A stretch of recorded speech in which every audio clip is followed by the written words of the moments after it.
Thank you for joining us to another episode of the Critics Collective. I am Ron, and today we are taking a trip to Emerald City. We are talking Emerald City, which you can watch this right now on NBC Peacock. So if you got that streaming service, you can check that out. Unfortunately, it's only one season, and we'll talk about that when I give you my highs and lows, and we go ahead and rate it. Now, Emerald City takes place in the world of Wizard of Oz. It's a reimaginative look at it, similar to example the Wizard of Oz 1939. You've got the book series of books that came out, and then you also have the Wiz that takes conversations of that book, and then you have something like Tin Man. Check the review on that one. And Emerald City. That's where these kind of go into it. It is not the same as Wicked. Wicked does its own thing.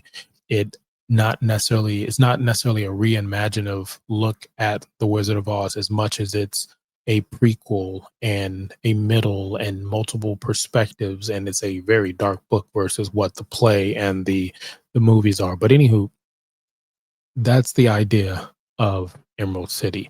And the idea is we like you to hit the subscribe button. Please hit the subscribe button. Put in the comments, did you watch this? Did you like this? Is there other projects that have to do with the Wizard of Oz or things that are similar to the Wizard of Oz? Like Alice is on my list to watch. And we'd really appreciate that. Notification bells on. Now, my lows with this. My lows was this shouldn't have been on Peacock. I'm sorry. It shouldn't have been on NBC. I'm sorry. Gotta catch that. What I mean by that respectfully is at the time that this came out, and I watched the series twice. One time halfway through and I stopped, something happened, and then this time I sat down and binged the whole thing. When this came out originally in 2017, 2016, the way that this was given for the ads was like Wizard of Oz, happy, lucky, jolly.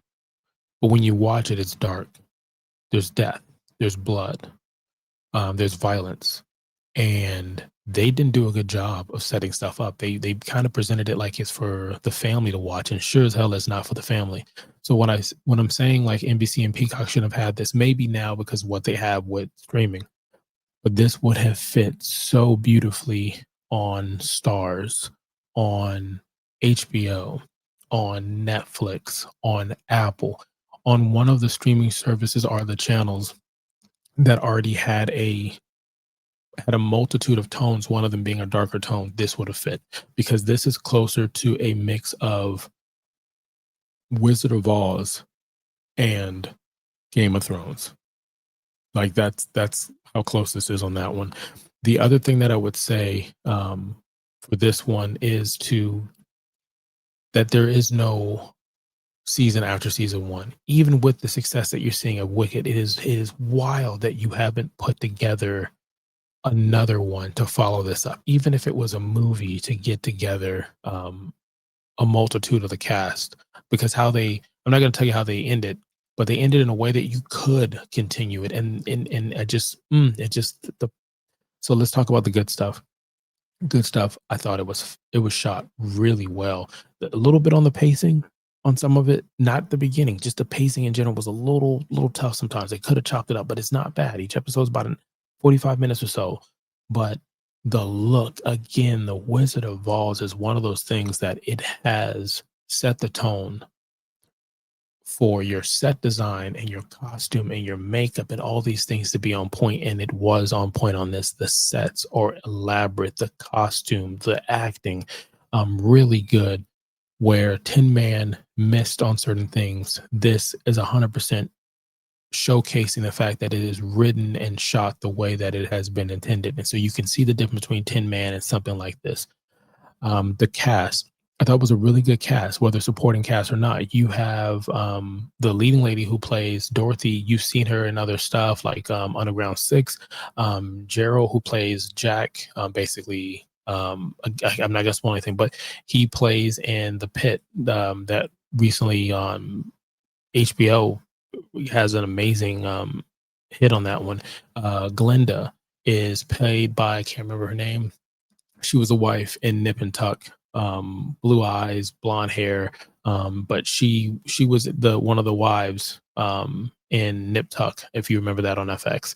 The cast was really good. The look, the sound, the music, it felt big. And I'm like, more people should have watched this. I really think you would enjoy this. If you're a fan of fantasy, if you're a fan of rolling the dice, pun intended, if you're a fan of Wizard of Oz, you'll like this. There's no music involved. It's not a musical.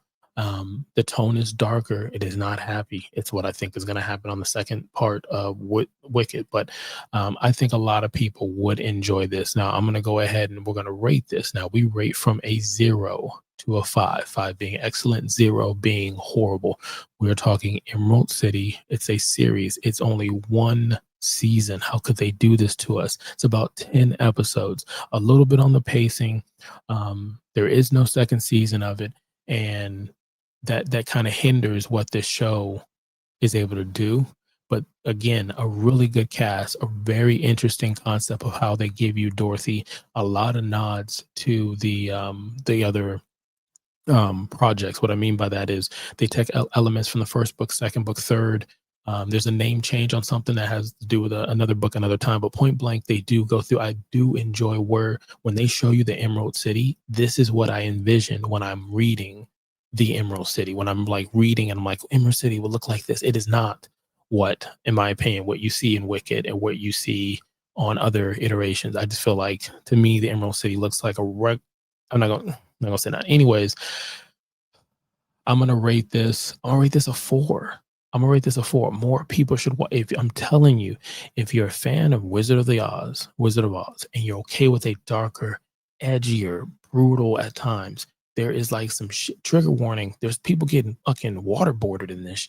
Okay, there's stuff where it's they could have leaned more into the governmental money capitalism type stuff that some of the original stuff takes nods to, whether intentionally or unintentionally. But it is really good. And again, you're watching these stars and you're like, they came together for this project, and how do I not know? Like, I'm not going to say the character's name.